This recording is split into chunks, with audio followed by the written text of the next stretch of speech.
Hello बच्चों। तो आज हम लोग सीखेंगे कि ऐसे क्वेश्चंस में हम equivalent resistance and current through each resistor कैसे कैलकुलेट करते हैं। ठीक है।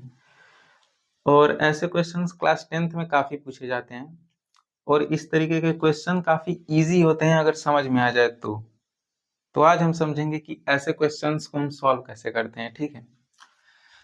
तो इस सर्किट में हमें क्या दिख रहा है कि ये दो रेजिस्टेंस किसमें है, पैरेलल में। ठीक। तो पहले हमें इन दोनों को सॉल्व करना होगा। तो इन दोनों को सॉल्व करने के बाद हमारा नया सर्किट कुछ किस तरीके का दिखेगा, इस तरीके का। ये 8 ओम रेजिस्टर, ये 2 ओम रेजिस्टर और ये कैलकुलेट करना है। ठीक। ये दोनों रेजिस्टर किसमें है, पैरेलल में है। तो पैरेलल में, इन पैरेलल रेजिस्टर कैसे कैलकुलेट करते हैं, resistance 1/R is equal to 1/R2 plus 1/R3। R2 और R3 रेजिस्टर किसमें है, पैरेलल में है। ठीक है। तो 1/R is equal to 1/4 plus 1/4, दोनों 4 ओम 4 ओम रेजिस्टर हैं। ठीक। तो 1/R इज इक्वल टू ये कितना आएगा, 1 plus 1, 1/R is equal to 2/4, R is equal to 4/2 और R इज इक्वल टू 2 ओम।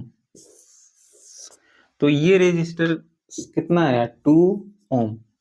अब ये तीनों रेजिस्टेंस किसमें है, पैरेलल में है। तो पैरेलल में रेजिस्टेंस कैसे कैलकुलेट करते हैं, सॉरी सीरीज में है तो सीरीज में कैसे कैलकुलेट करते हैं, इन सीरीज। सीरीज में कैसे कैलकुलेट होता है रेजिस्टेंस, इन सब को नॉर्मली हम ऐड कर देते हैं। तो R इक्विवेलेंट कितना आएगा, 2 ओम प्लस 2 ओम प्लस 8 ओम।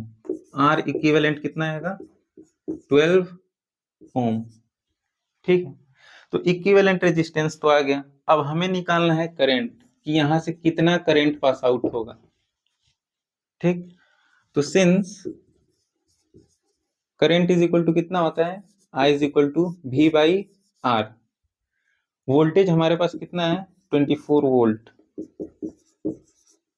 और रेजिस्टेंस कितना है, इक्विवेलेंट रेजिस्टेंस 12 ओम। सॉल्व करेंगे तो कितना आएगा, 2 एम्पियर। एम्पियर क्या है, करंट का SI यूनिट। ठीक।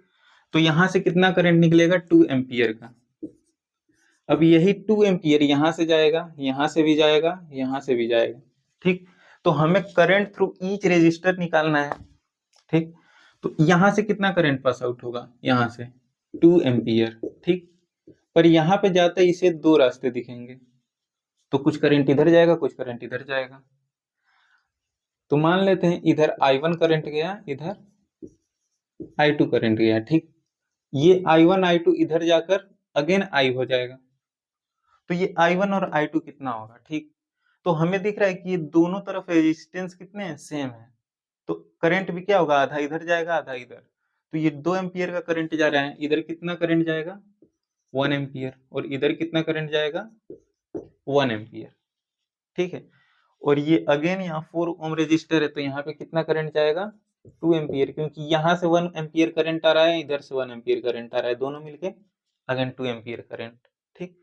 तो हम यहाँ पे इक्विवेलेंट रेजिस्टेंस भी कैलकुलेट कर चुके हैं और करंट थ्रू ईच रेजिस्टर भी कैलकुलेट कर चुके हैं। ठीक है। बट कभी कभी क्या होता है ना, कि इस क्वेश्चन में थोड़ा सा चेंज कर देता है। क्या, एक पॉइंट और कैलकुलेट करने को दे देगा। जैसे इसी में क्वेश्चंस अगर बढ़ा दे कि also calculate the heat generated at 8 ohm resistor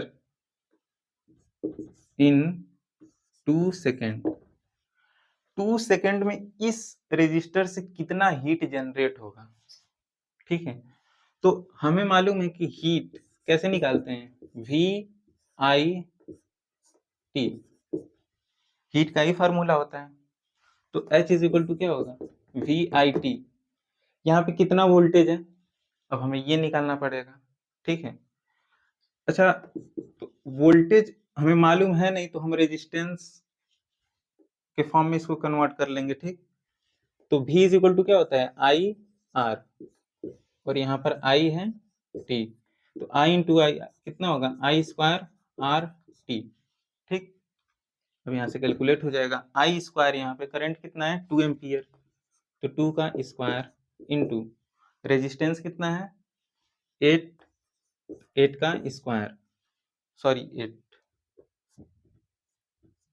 resistance का स्क्वायर तो है नहीं, इनटू टाइम कितना है 2 सेकेंड। इसको सॉल्व कर लेंगे तो हीट आ जाएगा, ठीक। हीट कितना आएगा 4 इंटू 8 इंटू 2, 64 जूल।